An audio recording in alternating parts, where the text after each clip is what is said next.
Reception desk पर बैठी रांची पहले तो मुस्कुराकर रूटीन ग्रीटिंग देने वाली होती है। फिर उसकी नज़र मॉन्स्टर पर पड़ती है। उसकी सांस अटक जाती है, आंखें फैल जाती हैं, कलम हाथ से छूट जाता है। ये वो कुर्सी से तुरंत खड़ी हो जाती है।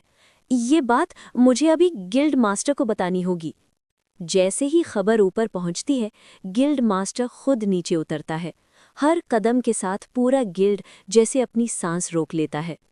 उसकी ऑरा शांत है लेकिन भारी। मॉन्स्टर पर नजर पड़ते ही उसकी आंखें सख्त हो जाती हैं, जैसे सालों की यादें एक साथ जाग गई हों। ये सच में? वो धीरे से बोलता है, फिर पूरी लाश का मुआयना करता है। ये वही समुद्री दैत्य है जिसने इस शहर के समुद्र को बंदी बना रखा था। रिसेप्शन डेस्क के पास खड़ी रांची सिर हिला देती है। एक गहरी सांस। गिल्ड मास्टर अपनी आंखें बंद करता है। सालों से जिसे कोई हरा नहीं पाया, आखिरकार वो गिर चुका था। और ये काम किसी वेटरन आर्मी ने नहीं, दो जवान लड़कों ने किया था। आंखें खोलते ही उसका फैसला तय होता है। इन दोनों को पूरा रिवॉर्ड दिया जाए।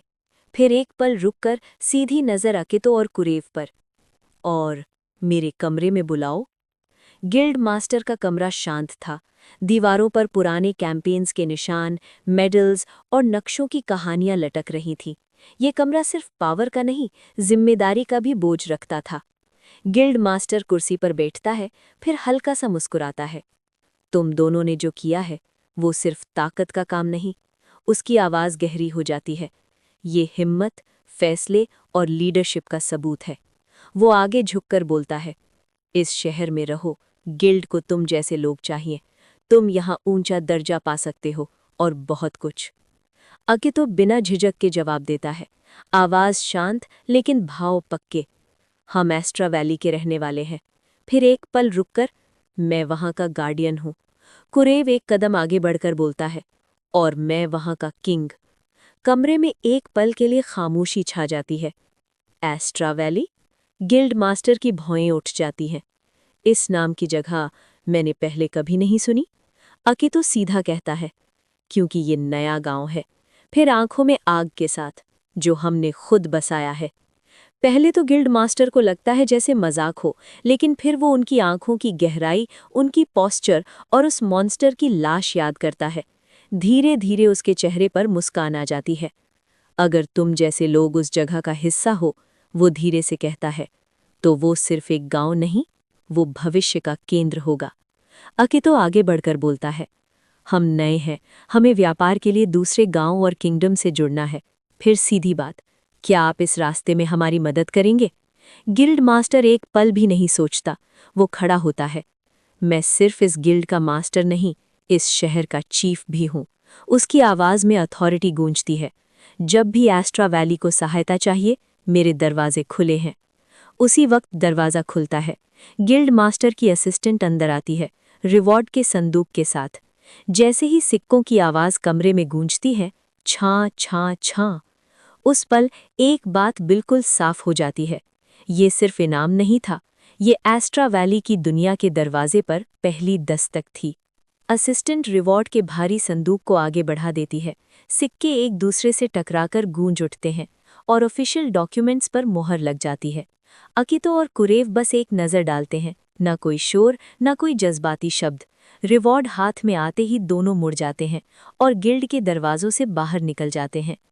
उनका रुख सीधा एस्ट्रा वैली की तरफ होता है, जैसे ये शहर उनके लिए सिर्फ एक पड़ाव था, मंजिल कभी था ही नहीं। उनके जाते ही कमरे में खामोशी फैल जाती है। असिस्टेंट धीरे से बोलती है, मास्टर, अगर आप चाहते तो आप इन दोनों को इस शहर में जबरदस्ती भी रोक सकते थे। गिल्ड मास्टर अपनी जगह से हिलता तक नहीं, बिना पीछे देखे सीधा जवाब, अगर मैंने ऐसा किया होता तो हमें अपना आधा शहर खो देना पड़ता। असिस्टेंट की आंखें सिकुड़ जाती हैं। क्या वो दोनों सच में इतने खतरनाक हैं? गिल्ड मास्टर गहरी सांस लेता है। उसकी आवाज़ अब भारी हो चुकी थी। उनकी ताकत से ज्यादा उनकी ऑरा खतरनाक है। वो धीरे से बोलता है, जैसे कोई भविष्य पढ़ रहा हो। मैं यकीन से कह सकता हूँ, हायर डीमन गिरीश को मारने वाले यही होंगे। वो थोड़ा रुकता है, फिर अगला सच गिरता है। और जिस गांव का लोकेशन बता रहे थे, एस्ट्रा वैली। वो स्पिरिट विलेज के सबसे करीब है। असिस्टेंट का चेहरा पीला पड़ जाता है। तो हमें उन्हें अपने साथ रखना चाहिए था। शायद गिम का विलेज भी आज़ाद हो जाता। गिल्ड मास्टर खिड़की के पास जाता है। नीचे अकेतो और कुरेव की सिलुएट्स धीरे धीरे शहर से दूर जा रही होती हैं। उसकी आवाज़ हल्की होती है, लेकिन उसमें बोझ था। अकेतो, गार्डियन। उसकी आंखों में लिखा है, अगर कोई उसके लोगों को छूने की कोशिश करे तो वो पूरी दुनिया जला देगा। वो पलटकर असिस्टेंट की तरफ देखता है। अब ये रिक्वेस्ट नहीं, हुक्म था। फेस्टिवल की तैयारी शुरू करो। गिम के विलेज और एस्ट्रा वैली दोनों को न्योता भेजो। असिस्टेंट तुरंत सिर हिला देती है। गिल्ड मास्टर ठंडी मुस्कान के साथ आखिरी बात बोलता है, और गिम के गांव को ये भी कह देना, वो अपने स्लेव्स फेस्टिवल में बिचने के लिए ला सकते हैं। खिड़की से बाहर देखते हुए वो धीरे से कहता है, आग भड़काने के लिए चिंगारी लगानी ही पड़ती है, और फेस्टिवल में ये स्लेव्स आग का सैलाब बनकर सब कुछ बहा ले जाएंगे।